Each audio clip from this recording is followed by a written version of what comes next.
Assalamualaikum warahmatullahi wabarakatuh.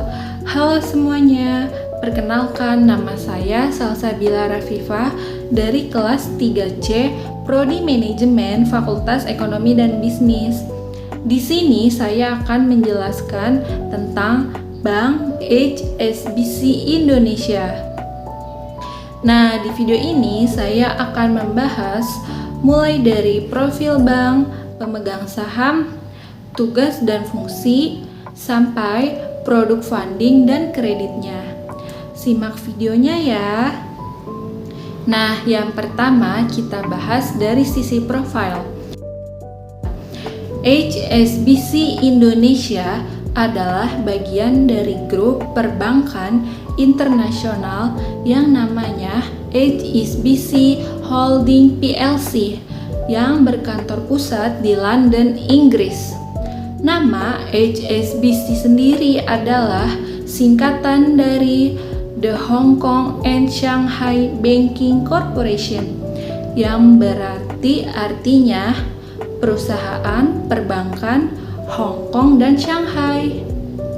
Bank ini pertama kali berdiri tahun 1865 di Hong Kong and Shanghai oleh Sir Thomas Sutherland.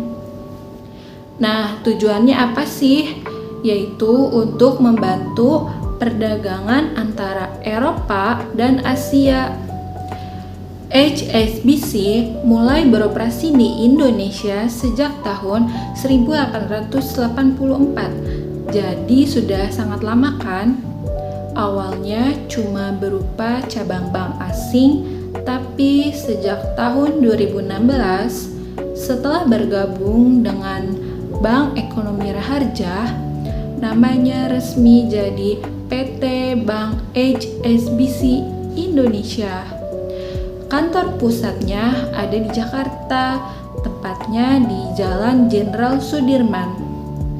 Sekarang HSBC Indonesia melayani berbagai jenis nasabah, mulai dari perorangan, bisnis, sampai perusahaan besar, dengan dukungan jaringan global di lebih dari 60 negara.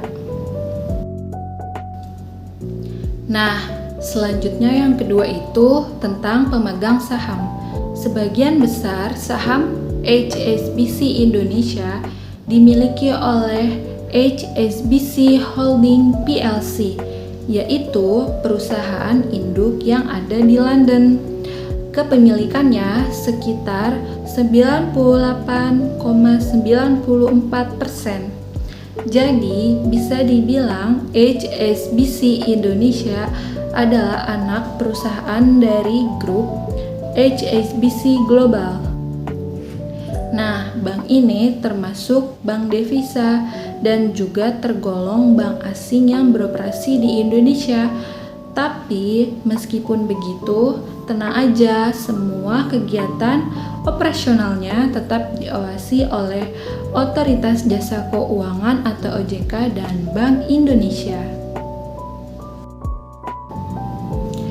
Nah, yang ketiga itu ada tugas dan fungsi Bank HSBC Indonesia.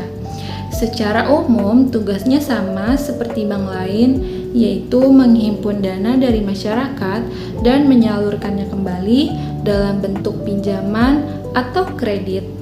Bedanya, HSBC Indonesia punya keunggulan di bidang layanan keuangan internasional karena termasuk jaringan bank global. Bank ini banyak membantu nasabah yang punya kegiatan bisnis lintas negara seperti ekspor dan impor. Selain itu, HSBC Indonesia juga aktif dalam pembiayaan berkelanjutan atau sustainable finance, yaitu memberikan pinjaman kepada perusahaan yang menjalankan usaha ramah lingkungan. Nah, selanjutnya yang keempat itu ada produk funding atau penghimpun dana. HSBC Indonesia punya berbagai produk tabungan dan investasi, misalnya rekening tabungan, deposito, giro, sampai layanan wealth management. Salah satu produk unggulannya adalah HSBC Primer, yaitu layanan khusus untuk nasabah prioritas yang menawarkan banyak fasilitas seperti kemudahan transaksi internasional. Lalu selanjutnya untuk produk kreditnya, HSBC punya beberapa jenis pinjaman. Yang pertama untuk individu, ada HSBC Personal Loan, yaitu pinjaman tanpa agunan dengan cicilan tetap dan tenor sampai 3 tahun. Selanjutnya untuk perusahaan, HSBC menyediakan kredit investasi, kredit modal kerja, dan juga pembiayaan hijau atau green loan yang mendukung proyek ramah lingkungan seperti kendaraan listrik dan energi terbarukan. Selain itu, karena jaringan HSBC sangat luas, nasabah juga bisa melakukan berbagai transaksi dan pembiayaan internasional dengan lebih mudah. Nah, sebagai penutup, Bank HSBC Indonesia adalah salah satu bank internasional terbesar yang sudah sangat lama beroperasi di Indonesia. Dengan pengalaman panjang, teknologi modern, dan jaringan global yang kuat, HSBC terus berkomitmen untuk memberikan layanan terbaik dan ikut mendukung pertumbuhan ekonomi di Indonesia. Jadi itu tadi penjelasan singkat saya tentang Bank HSBC Indonesia. Semoga bisa menambah pengetahuan teman-teman semua, dan terima kasih sudah menonton sampai akhir. Wassalamualaikum warahmatullahi wabarakatuh.